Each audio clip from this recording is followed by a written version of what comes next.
here we go. All right, welcome to Double Slit 3. It's Double Slit Experiments 3, Delayed Choice. I'm Robert Nemeroff. This is Michigan Tech. And this is going to be a fun one, so you might want to bat down the hatches, put on your seatbelts for this one.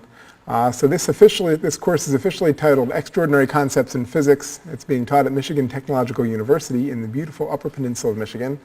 I try to be light on math and heavy on concepts, but anyone, anywhere is welcome.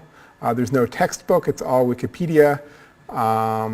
You can find the lectures online. You probably found them online already or you wouldn't be watching this. However, if for some strange reason this showed up and you don't know where this came from, if this is taking control of your monitor, you might want to go to Starship Asterisk, which is a discussion board for Astronomy Picture of the Day, and search out for Physics X, and you will see all the lectures.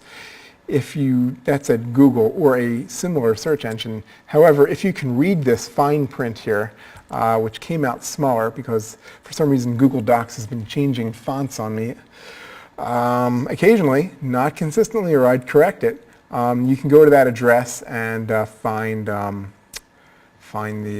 lectures listed there. All right, so one of my favorite ways of doing things is coming up with experiments, because experiments are at the root of physics. If you can predict the results of all experiments, then you don't need anything else. You're an oracle of the physical world. Studying the results of experiments are fundamental. It's something that's very basic. Mathematics can be interpreted, and I guess the results of experiments can be interpreted in terms of mathematics, but the whole idea of physics is to create the ability to predict the results of specific experiments. For instance, why buildings don't fall down and bridges and things like that. All right, so let's go to the double slit experiment, which is really strange. And the usual double slit experiment is done. And if you want to know what that is, go back to the past lectures, double slit experiments 1 and 2, particularly 1. It will tell you in lurid detail what I mean by double slit experiment is done, except now the screen containing both the slits is tilted. So you have a source here of light. You have a single screen here that now has 2 slits, and this is your slit screen. This is your image screen. So I write right on top because I find people can still understand things. Let's say you tilt this. Now previously, when it wasn't tilted, when things were in red, it was untilted and you got an interference pattern. But now you tilt it. If you tilt the slit screen, do you still get an interference pattern? No, the interference pattern must disappear because it's highly dependent on exactly the distance between here and the 2 slits. The second answer would be a normal interference pattern would appear. The image screen for some reason might go mysteriously blank, or the slits slide off the slit screen. You forgot to secure them. Which one would it be? So please pause and contemplate this for the rest of the year. So coming back next year, here I am. It's next year, and here's the answer. A normal interference pattern appears. So an interference pattern will appear that is normal but shifted from the pattern that would appear for a non-tilted slit pattern. The single slit peaks would appear in their non-tilted locations, however, as they are still the projection, at least the centers of them are the projection of the light onto the image screen. So that was again, one of the things I'm trying to do is take the single slit experiment and start changing stuff, one thing at a time, and see what happens. That's how I understand stuff. So hopefully that will affect you too. Okay, now we're going to do something a little bit stranger. It's called quantum eavesdropping. This is a classic 2-slit experiment. Sometimes there are debates as to the details of how it should go, but here we go. The usual double slit experiment done, except now using electrons. We can do that. That was a lecture ago, I believe. And now you illuminate both slits with photons. And the photons have sufficient energy to discern which slit each electron went through. So now, before you had your classic double slit experiment with electrons. Now you illuminate the electrons and you say, aha, I now know that this electron went through that slit. And I now know that the next electron went through a different slit. Does this affect things? Do you get no interference pattern? Do these photons take out the interference pattern? Do you just get your normal interference pattern? The electrons just don't care? Or do you see the image of a single electron fluctuating, and therefore maybe you can put that on the magazine or something? What is it you see? Okay, so we'll wait again until next year. Contemplate this. You can whistle Jeopardy music to yourself. I find that effective. No interference pattern appears, a classic experiment in physics. If you determine which way, which path information it is that the electrons go through, that will wipe out the interference pattern. The weird thing is if you take the photons down so that there's so less energy that you can't tell from the photons where they came from, so you don't know which slit the electron went through, again you recover the interference pattern. Once the photons become energetic enough, you lose that and the interference pattern goes away. So we're going to be dealing a lot of these type situations. It's called quantum eavesdropping because one of these things, one way to use this kind of stuff, this stuff could have some minor uses, is to find out if someone is checking on the results of your experiment. If anyone knows which slit the electrons went through, if they really know, that's going to wipe out the interference pattern. So if you're at the end of the experiment and you see no interference pattern and you thought you would, then maybe there's quantum eavesdropping. Maybe somebody's listening in on your conversation, your electron conversation.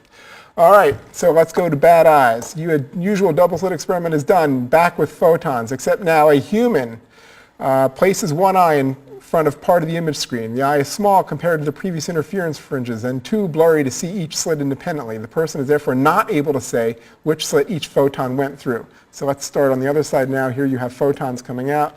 Here you have your double slit screen. Here you have your image screen. And then you have a person show up here with an eye. I missed it. I have to put the eye in another color so you can see it. They have a red eye, not pink eye. This is not, we're very clean here. So what happens? Does this person see part of the interference pattern? Because before there was an interference pattern, which I'll cartoon draw like that. Do they see part of a no interference pattern? Does the image screen go blank? Or do you need glasses? Is this an indication you just need to go to the optometrist? What happens if you go in front of the screen and you look toward the slits, but you just can't make them out? And the answer, please. The answer is not good. Let's see. Hit the wrong button. Sorry. Please stand by. We're experiencing technical difficulties.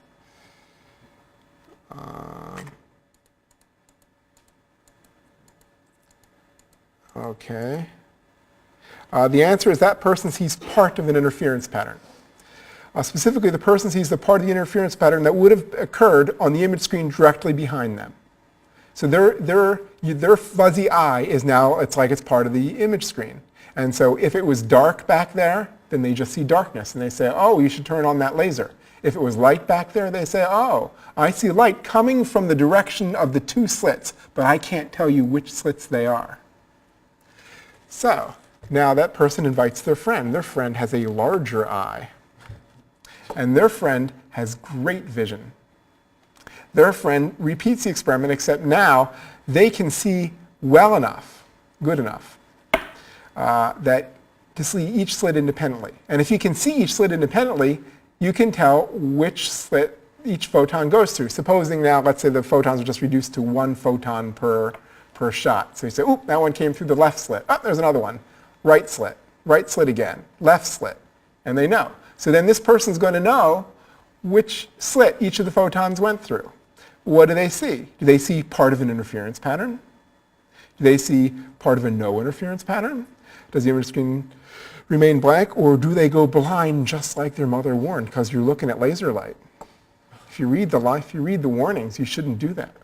So after this experiment, they're going to have a bad eye. But for the sake of the experiment, let's say the eye remained good the entire time. Contemplate that. What happens? The person sees part of a no interference pattern, and this one took a while to figure out, actually. First of all, the person knows which slit the photons went through, so that's going to break off the interference pattern. But here's the weird thing. If you look behind them, you would see, if they're in front of a screen that's showing an interference pattern, and they're showing up here, and their eye sees part of a no interference pattern. How's that? Well, it took a while for me to understand. The eye is large enough so that on the eye there's light and dark fringes. And all together, washes out and the total brightness the eye sees is consistent with the no interference pattern. So you can't just go behind it with good eyes and say, oh, I'm going to stand in a minimum. No. If you're going to resolve the slits with your eye, you have to see both maximum and minima. And that's the way that works. So these are attempts to defeat the two-slit experiment. You've defeated the two-slit experiment if you get an interference pattern and you know which slits the either electrons or photons went through. So far, well, no one's been able to do it. And a lot of people have tried. So it's a little bit like that sword in that thing where you have to take the sword out of the rock. It's a little bit like that. We're still waiting for somebody. All right. And I'm sure there's lots of knights out there who want to try. So here we go, delayed choice. So the usual double slit experiment is done again, except now a person with large but blurry eyes stands in front of the image screen. The observer cannot resolve the slits. With glasses, however, the observer can resolve the slits. A bunch of photons are emitted from the source. The observer is allowed a delayed choice about whether to put the glasses on after a group of photons has passed the slit screen. So I'm actually going to skip through this because we're going to go through this. So I'm short on time. And so what would happen? The person sees an interference pattern, no interference pattern. What the person sees depends on the observer's choice, or saying E equals mc squared makes the person feel smart. So the person will always see no interference pattern and for the explanation there, but I'm running short on time. So I'm going to get right to the polarized slits experiments. So this will be covered next time too. The usual double slit experiment is done, except now a vertical polarizer is placed directly after one slit, or before actually, while a horizontal polarizer is placed directly after the other slit. So here you have this slit screen. A polarizer you can look up by clicking on this link. And so here you have now something here that makes the photons horizontally polarized and something here that makes the photons vertically polarized. What happens? Before you put those polarizers there, you would get an interference pattern. But now, do you not get an interference pattern? Do you get something that looks like this, no interference? Or do you get a polarized picture of the observer? Which is that? Okay, so actually I can click to the next one. No interference pattern appears because the polarizers allow you to tell which photons went through which slit. If it's horizontally polarized, that photon went through the horizontal polarization slit. If it's vertically polarized, it went through the other one. So each photon is now tagged by the polarizers, and you can tell. And when you can tell, you do not get an interference pattern. So it changes just like that, zoop. Which path information will destroy the interference pattern? All right, 2 minutes. I got my 2-minute warning. Okay, quantum eraser. Let's say you now have the same thing. You have the two things, except here this is the horizontal, this is the vertical. Now, however, you place another one that rotates them all by 45 degrees. Therefore, all the photons, regardless of whether they were horizontally polarized or vertically polarized, they now have been switched to 45 degrees. What happens then? No interference pattern, a normal interference pattern, or the electrons now appear wearing sunglasses.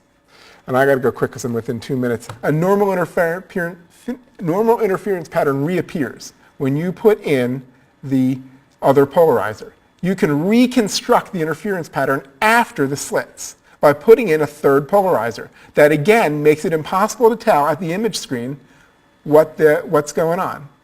Okay, it gets better. Here's the conclusion. Let's say now that you'd redo this experiment, except you stand here with a third polarizer, and you have the ability to deploy that or not deploy that after the photons have crossed the slit screen. So the photons have crossed the slit screen. People would have thought they would have done what they're going to do. But now, at the last minute, a bunch of photons all on at the same time, you can deploy the polarizer or not. What happens? Do you always get an interference pattern? Do you sometimes get an interference pattern, never get an interference pattern? Or does it depend on the choice of the observer to deploy that or not? Can the observer deploy something that creates or destroys an interference pattern? And the answer is, what the person sees depends on the observer's choice. This is the famed delayed choice quantum eraser. You as the observer can put on glasses that determine whether you see an interference pattern or not. And this is one of the strangest results in quantum mechanics. This is delayed choice quantum, and we will talk about this a little bit next time. But I'll end with a Feynman quote. If you think you understand quantum mechanics, then you don't understand enough to understand that you don't understand it. Talk to you next time.